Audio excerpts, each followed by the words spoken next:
Greetings, everybody. This is Mike McDonald, and I'm the president of Kidventure Camps. And I'm here today with... Molly Bent. I am the Austin Camp Coordinator. Thanks for joining us today. How are you doing today, Molly? Doing good. How about you? Pretty good.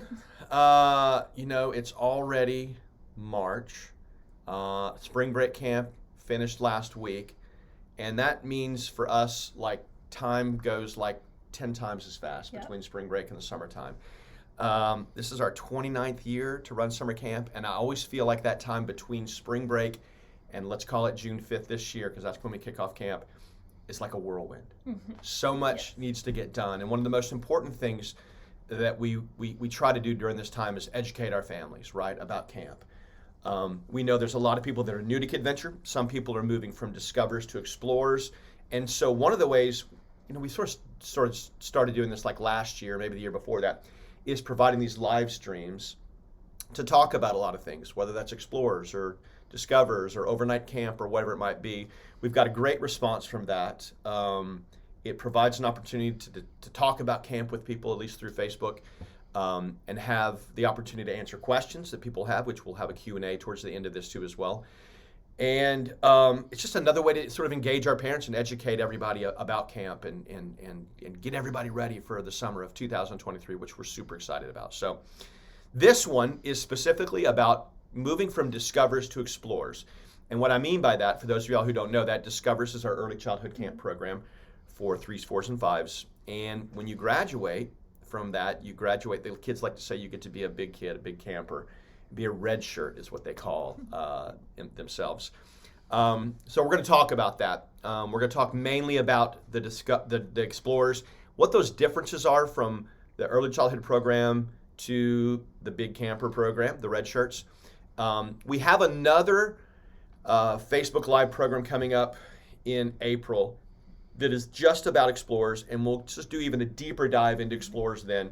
But we'll highlight a lot of those differences today. So let's talk about what we're going to sort of tackle today, if you will.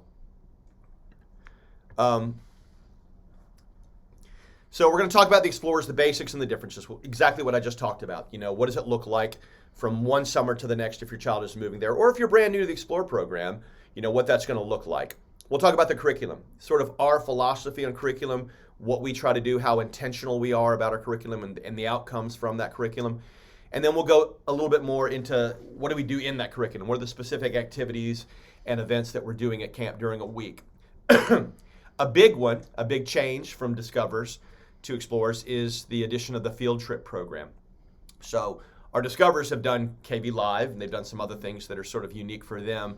But when they get to be a red shirt, they get to go on the bus and they go on a field trip. So we'll talk about those field trips as well. Then we'll go shift gears to what our kids are going to bring to camp. How do you come dressed to camp? What do you bring to camp to be successful for that week of camp at Kidventure? The most important thing, I think, to the impact of your child's camp experience is our team. Talk a little bit about our team and how we organize the team and your camp counselor, those kind of things like that. And then finally, a Q&A. So during this, if you have a question, go ahead and drop it in the comments section, because we can see those, and once we get to the very end, any questions that you have, we're going to go ahead and answer to the best of our ability. If you have a question after this is over, don't worry, call us up, drop it in the comments section again. We'll go and look at it as well and answer your question. And this is recorded as well. So we'll post this. If you didn't have a chance to watch this, or if you have someone else that would like to watch it as well, we'll keep it up on the Facebook page, and so you have access to it from this point out. All right. Are you ready? I'm ready. All right, let's do this. Let's talk about the basics. And I think I'm going to turn it over to you. Yeah. You have a lot of experience working with the Discoverer program. Talk to me, I guess, about, what are those basics of the Explorer program? What sets that program apart from the Discover program, which a kid might have been in last summer? Yeah. So the main difference, of course, is going to be our ages. So for our Discover program, it's your 3 to 5s. They have not been through kindergarten yet. So for our Explorers, they are entering first grade, meaning right now they're in kindergarten, and next year they're going to be going into first grade. So they have that kind of school experience. So they're in kindergarten going into first. Okay. And that means they're also going into 5th grade as well. So. Sure. So entering first grade through fifth grade is that range of kids. Now, are they all together in that program? So in the beginning in the mornings, of course, they are for our opening ceremonies. Okay. But then when we start to split up and do our activities, we'll go into those small groups, very similarly with the Discoverers. So the biggest difference there is our ratio goes a little bit up. So it would be 1 counselor per 10 kids besides that 1 to 6. But again, it's all based on age. Those groups are all aged groups. So I'm not going to have a 6-year-old and an 11-year-old together. It's going to be all age appropriate. And so you'll be in your group of 1 to 10 and you'll rotate with another group of 1 to 10, just like with the Discover. So it's very similar there, just a little bit bigger groups because we are older. And I want to add to that too. I always say like the heart and the soul of camp is the counselor group, right? It's that small group of 10 or 8 or 9 or whatever it is, and that counselor. That's where the bond, that's sort of where the magic happens, right? That's where the relationships are formed, the friendships are fostered. It's a huge part of camp, and they stay together. Now they combine with other groups too during the day. We'll combine with other groups. So even if and a common question I'll get is, what about if I have a friend who wants to be with my camper? Right. Put in that buddy request when you register. They'll be in either the same small group or they'll be in the same rotating group, just kind of depending on our numbers. And to clarify that for those who might not know about the buddy request, on the registration form there's a field that says buddy request. So that friend from school, that cousin that's coming in town, whatever it is, they just put their names in there. And when we go to make the lists, right, create our counselor groups, we take that into consideration. Yeah. Of course, there's some things that kind of mess with that are ages. Like I said, if you have a 6-year-old and a 10-year-old, they won't be put in the same Most group. 10-year-olds do not want to hang with 6-year-olds at camp. I can promise you that They much.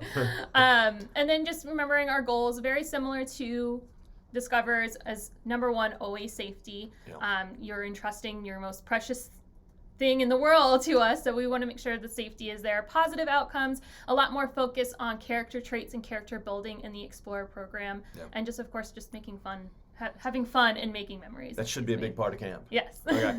All right, let's move on here a little bit. We're going to talk about, let me back up one. I say back up one, there we go. You want to go to, there you go. There we go. All right, let's talk about curriculum. So what is it we actually do at camp, okay? Before we talk about what we want to do at camp, I want to sort of explain our approach to camp because it's very unique from other programs. When we set out to create our curriculum years ago, we kind of looked at what are the basic needs of a child? What is it that a kid needs to be doing in order to grow happy, healthy, and strong? What are those natural maturation benchmarks or things that a kid needs to be involved in order to grow well? And for us, it really boils down to 4 things, and we call that our 4 cornerstones. That is our curriculum. So everything that we do at Kidventure is going to live in one of these. The first one of those is exploration. We believe that a kid instinctively, intuitively needs to explore the world because through that exploration, they make independent decisions. They have trial and error. They foster that sense of creativity and curiosity. So important. The next is creativity, right? We want to give our kids the opportunity to use both sides of their brain, especially that side that spawns creativity, right? We do that through a variety of things like art projects or science projects or whatever it might be. Of course, physical activity, that would be our 3rd cornerstone. Those are anything where we're moving our bodies, right? Could be fine motor skills, could be gross motor skills, could be athletics on the field, rock climbing, gaga, whatever it is. That's a big part of what we do. And the last one is reflection, right? And what is reflection? Reflection is taking a moment to figuring out what it is we just did and why we just did it, right? We do that through yoga. We do the ribbon ceremony. I think so many kids today and so many people, adults, move through life not actually contemplating what they just did, why they did it, what is the purpose of what we did. And so we implement sort of these activities or exercises that fall under this category of reflection for that reason. And they're really popular and the kids absolutely love them.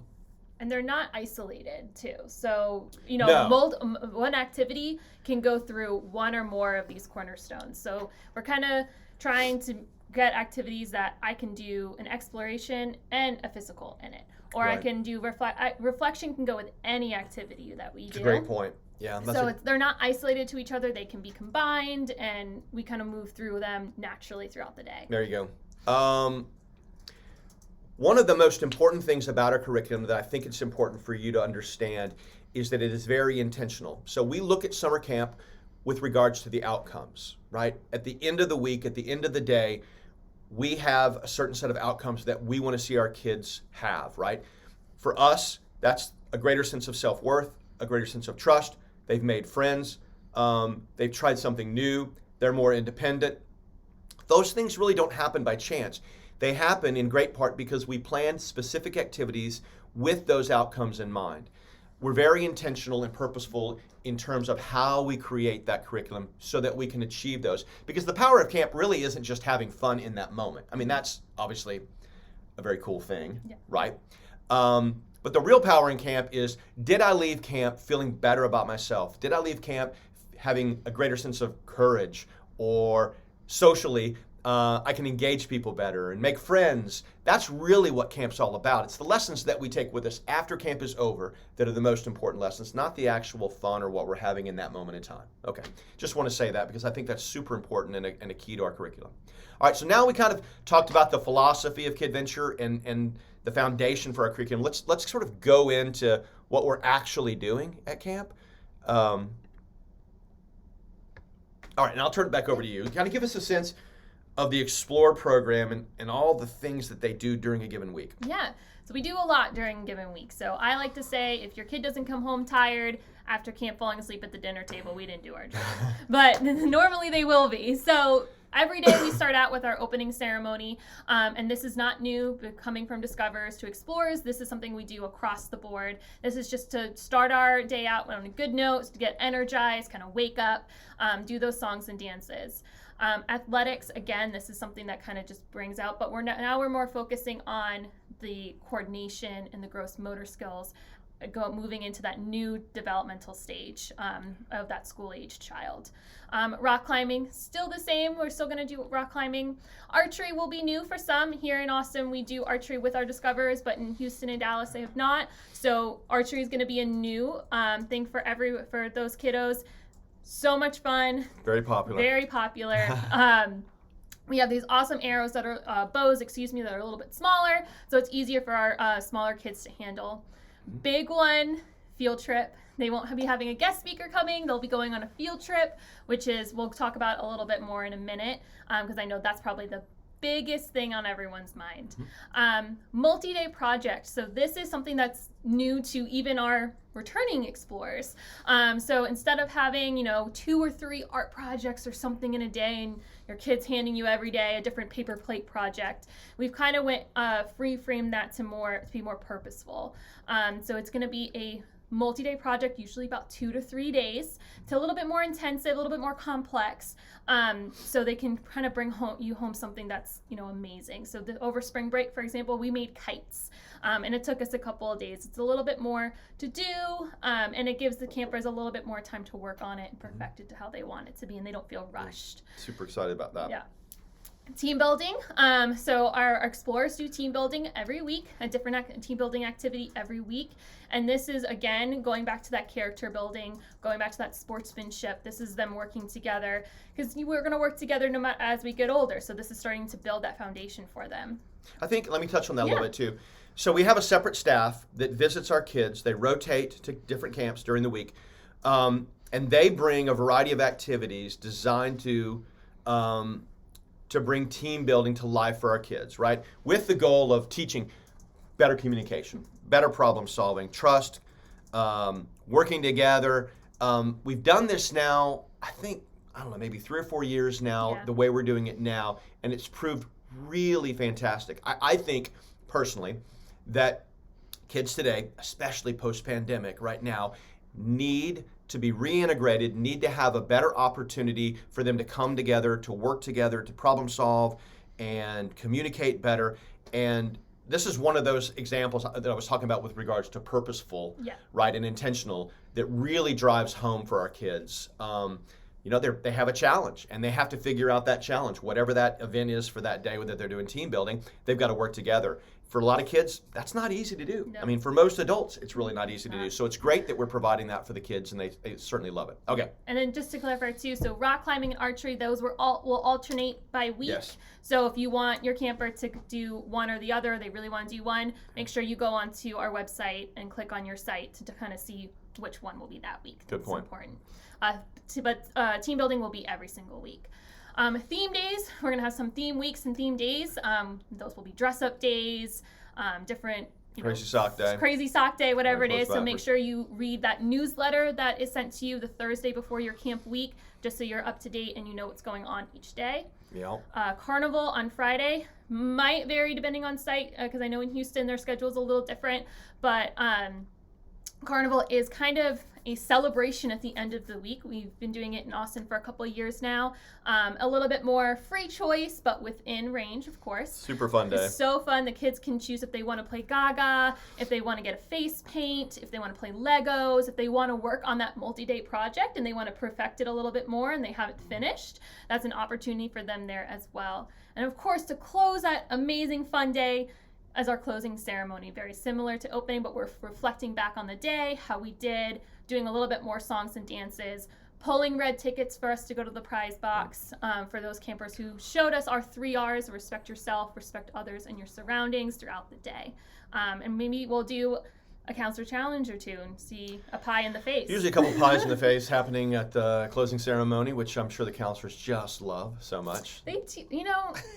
It depends on this brand of shaving cream sometimes. Over 29 years, I've had a few pies in my face, by the way.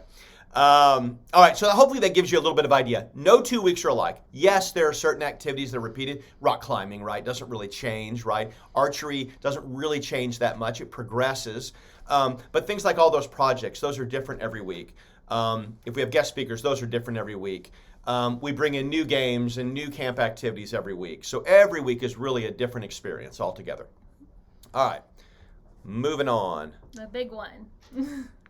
All right. Field trip. Field trips. I will tell you right now that one of the kids' favorite activities during the week is loading up on the bus and going on a field trip. Sometimes the bus is the most fun. No, I definitely think so. I think if we cranked the stereo up on the bus and just drove around town or put on movies on the bus, the kids would think that was the coolest thing in the world. But we actually go to a lot of really amazing places. All of them have been chosen for two main reasons. One, they provide a safe opportunity for our kids, and two, they provide a valuable experience, something that they come back with that really adds to their camp experience for the week. You know, we've been doing field trips, I guess now forever, 29 years, right? Yes. We take full-size buses. They are air-conditioned. They have seat belts, and they are highly organized. How we do our field trips is it's another one of those systems that Kidventure has really worked on over the years, where our kids are very organized. Some people think when we go to a place like the museum or something like that, we just get out and the kids just run the museum. No, we stay in small groups. Kids have rotations. They stay with counselors. They're sandwiched in between. We have scheduled restroom breaks. We're all, and this is one of the reasons our kids are all in camp shirts, is for this reason too, and our staff are in uniform. We would do it no other way. Any other comments about field trips? We always do. Most of the time we will have extra staff. So myself and other coordinators, we will attend the field trips. Our managers are on the field trips, and our directors as well. So we have extra staff helping us there to keep those extra eyes, take kids to the restroom as needed.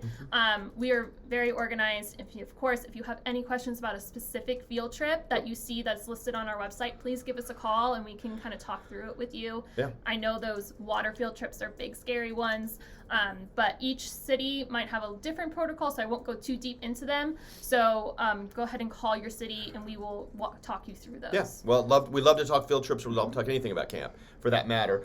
Those field trips are listed on the website on your city page. You just click into where your campsite is and you can see those. There's a heading there for field trips and we have those listed. If there's one missing or two missing on there, it's because we probably can't make reservations for it this early yet in the spring, but we should have everything. Almost. Yeah, Austin, here in Austin, I'm missing just one. Yeah. So I'm pretty close. Okay. So there you go. All right, moving on. What to bring to camp? So, coming to camp is an easy thing. Coming to camp wearing the right thing and bringing the right things can sometimes be a challenging thing for some kids. Can be, yeah. And so we always talk about this. Our explorers are definitely much more active than our discoverers, and there are things that you can leave home now. I'll be happy to tell you that your explorers now do not need to bring a nap mat. We do not nap at the explorers. I would hate to even try to make an explorer nap, to be honest with you. That would be horrific. But comfortable athletic clothing. Tennis shoes, please. We're an active camp program, and so we need those kids in athletic shoes. They're going to come in their camp shirts, all right? So our campers are required to wear their red shirt now, which you can purchase at the camp store. You do get a free camp shirt. This year we're doing that a little bit differently. So at the end of April, we'll be sending a coupon code out to everybody for each of their children.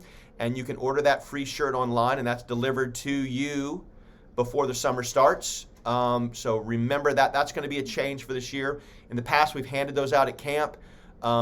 But we're going to let you order those online and have those sent directly to you. Make sure your camper who is coming as a discoverer to an explorer is wearing a red shirt, not a blue shirt. They're not a blue shirt anymore, they're a red shirt. Yes. Of course, if you need to throw a shirt on because you haven't received it yet, that's fine. But especially for that field trip, they need to be in a red shirt. Our vendors know what our kiddos look like, and so I need them to all be in red shirts. And there's a sense of pride and team that, we're all in the same uniform. And that's a tradition at Kidventure that we've had for almost 30 years. A lunch, got to bring a lunch. And if you're not bringing a lunch, then you should be ordering a lunch off the lunch menu as well. So keep that in mind. A big, legit water bottle. Yeah. I wish I had one right here. We sell a really amazing one at the camp store. It's got a big mouth on it. It's got the straw in it, which we found that our kids prefer the most. Super durable. It keeps ice cold for like 24 hours. It's amazing. I don't care if it's ours or somebody else's. Bring a good water bottle because we're constantly refilling our water bottle. We're hydrating our kids. Everyone knows it's hot in the summer here. There's no reason not to be hydrated, but having a big water bottle is a big part of accomplishing that. We mean like the big ones, not the tiny like little Camelback ones. Yes. Those little ones. Plastic Ozarka bottle doesn't work really well. Nice big ones, please. The next thing is sunscreen. We ask that our parents pre-apply that sunscreen before they come to camp. If we're doing something outside that requires us to reapply sunscreen, we'll get that done during the day. It really depends on the schedule and what we're doing or where we're going. Especially for our swim sites, we reapply. And this is a big deal, especially at the front end of the summer where a lot of our kids really haven't had sun exposure yet. We want to make sure that they stay safe. Something else I didn't mention on here is medications. Mm-hmm. If your child is on medications, the director of the camp will dispense those medications per your instructions, but they have to be completed on a medical dosage form. Yes. And that's available online as you register. Mm-hmm. Another note about medications, EpiPens, inhalers, things like that.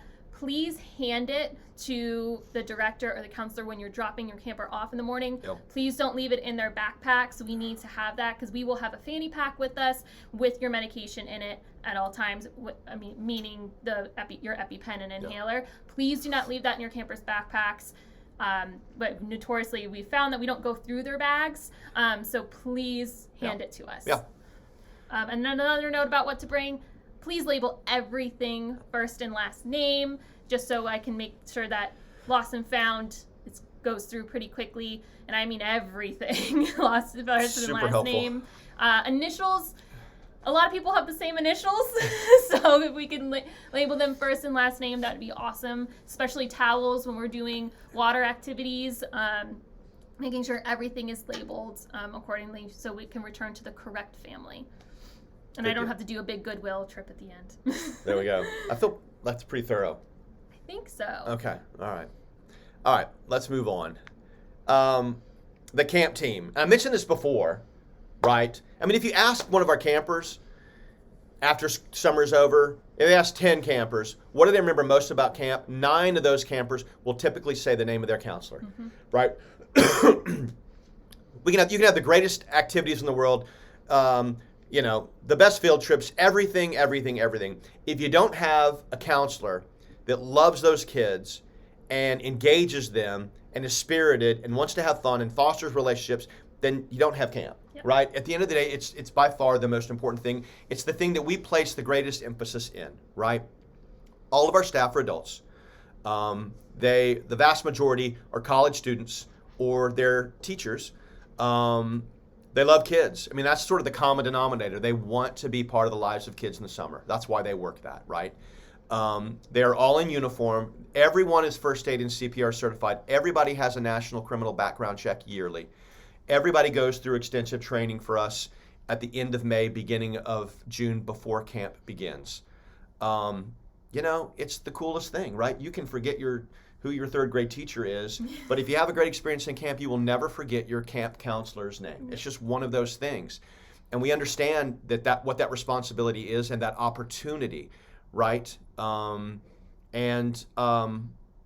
Anyway, we try to make our camp counselors as accessible as possible at drop-off, at pickup. We know that you don't get to see them with your kids a lot. We'll take tons of pictures and all that good stuff. But if you ever need to reach out to your counselor, if you ever have questions, please feel free to reach out to your director, and we can make that happen for you because we want to make that happen. I mean, it's a three-way street, right? That's how it happens best, is when you, our counselors, and your child are all sort of together on the same plan, Yep. right? Another note about staff too, if you're returning from a Discover to Explorer, you might have, my staff sometimes varies, but we do have a lot of returners. Some of that staff though that your camper might remember from last year as a Discover might still be with the Discover, so they'll have some new Explorer counselors who are just as amazing and they get the hype going. So just thinking about that as well. So the counselors, they might see familiar faces, but some of them will be new. And I know that's a little bit scary for some kids. Yeah. Yeah. Okay, I think that's sort of the meat of what we wanted to talk about today with regards to explorers and those differences between discovers. I want to. I think we have some questions on here. We have a question on here. Are lunches that are brought stored outside? The answer to that question is no. Well, brought from home. If they're brought from home, they are stored. We don't have access to refrigerators or microwaves for our campers, so please bring something that they don't need to really refrigerate or microwave because we won't have access to that. So they'll be stored inside with their backpack if they have their backpack. So it won't be anything that we won't have access to refrigerators or microwaves. Yeah. So please pack something that does not need to be refrigerated or microwaved. In their backpacks until lunch. But those backpacks will be inside an air-conditioned room as opposed to outside in the hot sun, if that's what you're saying, Bree. Yeah. So thank you for that question. That's a great question. Yeah, and just to expand on that, we're pretty 50-50 outside, inside as well. I know some parents have concerns about because it's just so hot. So we like to do majority of our outdoor activities in the morning when it's a little bit cooler, and do some of our more indoor activities during the heat of the day. So we're about 50-50. Yeah. If we notice that it's way too hot and it's just not safe, we won't bring them outside. We'll keep them inside. And in keeping with the lunch question, if you're ordering off the menu, those hot lunches come in insulated bags. So they're kept warm inside for your kids' lunch at lunchtime. Just want to throw that out there too as well. Okay. Okay. Other questions? Thank you, Bree. I appreciate that question. No. We are not handling shirts at the campsite anymore. No. So all free shirts are going to be delivered to your house per your order. Now we're going to have a window where you have an opportunity to get that free shirt. Okay. And I want to say that's like May 1st or something like that. We'll be sending out notices about that in April. So you have that opportunity. After that, there's not going to be a free shirt. Okay. So you need to jump on that. Okay. That's a change for this year. We found that storing all those shirts at the campsite, those free shirts, and handing those out and doing all that kind of stuff took a lot of time away from camp. And it pulls our directors trying to organize, especially on a Monday when it's a little bit more hectic because there's new campers and they're nervous. So we want our directors to be with the staff, with the kids, start getting the kids to feel comfortable and making that morning run smoothly. When we have to pull away and we're in the back, when we're pulling shirts, we're writing names on them, it takes a lot. Yeah, for sure. Okay, there's a great question in here. Thank you very much, Mark. But it's how do you approach conflict? And I'm assuming, Mark, from your question, that it's a behavioral conflict between kids or something like that. For me, prevention is the number one thing, right? How do we create an environment? How do I create an atmosphere that's positive where we tamp down conflict and behavioral issues? I think that's number one, right? Let's create a place because kids get in trouble or kids have behavioral issues when they're bored, when they're transitioning, when things aren't fun. So if we create an environment that's active, that's engaging, where our kids are transitioning properly, right, where there's little downtime, then we tamp down, 90% of that stuff. Mm-hmm. We're still going to have conflict. We're still going to have behavioral issues. That's part of being a kid, and that's part of being a camp counselor when you're walking them through that. We use a positive reinforcement system called the red ticket system. We've used it since day one. Basically what we do is, I would rather praise a kid for when they did something great than always get after a kid when they did something wrong, right? I know that sounds simple, but we don't always do that, right? And so at Kidventure, every counselor walks around with a thing of red tickets in their badge, right? And their job is, when they see a kid doing a random act of kindness, raising a hand to ask a question, holding a door for somebody over, being a friend to somebody else, we stop the room and we give that kid that red ticket, right? It does two things. One, it reinforces the positive behavior that kid just did. Two, it lets everybody else know they didn't get a red ticket and maybe they should try to do that too as well next time. Then you got 100 people trying to open a door for somebody, and it's hilarious. But it really works well. And it's probably been one of the most powerful tools that we as a staff have utilized at camp in order to keep camp symbiotic, right? Mm-hmm. And happy. And I wouldn't change a bit. Now, there's a carrot at the end of the stick, right? At the end of the day, we have a big prize box. You can redeem their tickets. They get them drawn to go up to the prize box. So that's important because sometimes kids, especially our younger ones, they get confused of, just because you get a red ticket, at the end of the day, it's a drawing system. So kind of also showing them that, you might get something, but it's not to get a prize. It's more an extrinsic than an intrinsic motivation. Yeah. But normally, little secret, when we see that, I know a camper who's been really, really great all week and they haven't been pulled, they'll be pulled. Yeah, we'll take care of them. We'll take care of them. To continue with that conflict issue, we believe in, if we have a challenge with a child's behavior, we're going to pull that child aside and we're going to try to come up with some expectations and a solution to that behavior, right? If I need to pull a parent into that, rest assured we're going to pull a parent into that and we're going to talk. Because I believe that we're a stronger team together to help your child than alone, right? And so we'll do that. And so we work closely with a lot of parents, when we have those kind of conflicts. And as long as you're open and you're willing to work with us, we usually have a solution for just about anything. So that's it. Anyway. And if you know your child has issues with some things, please be open and let us know, and the counselors know, so we can address that and make a plan with you.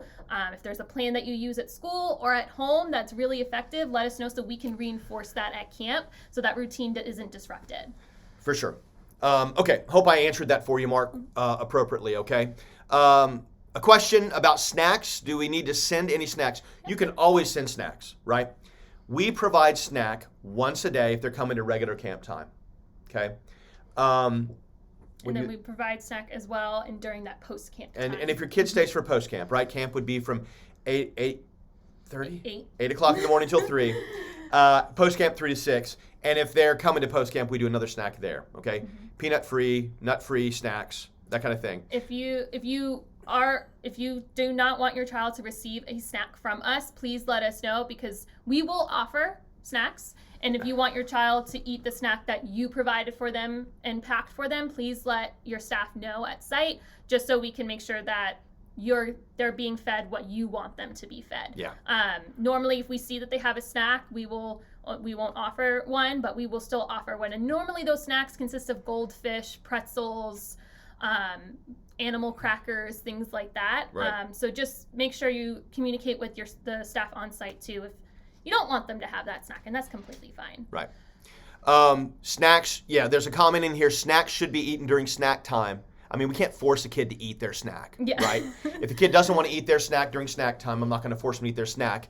But we break that day up to have a snack because of the amount of activity that we're doing, right? And it's a time to catch our breath and do that. So we'll work to ensure that those kids eat those snacks during the snack time. If they're not for some reason and they're eating those at lunch, then get with your director. Let's talk about that so we can have a better plan for that. Thank you for that comment. I appreciate it.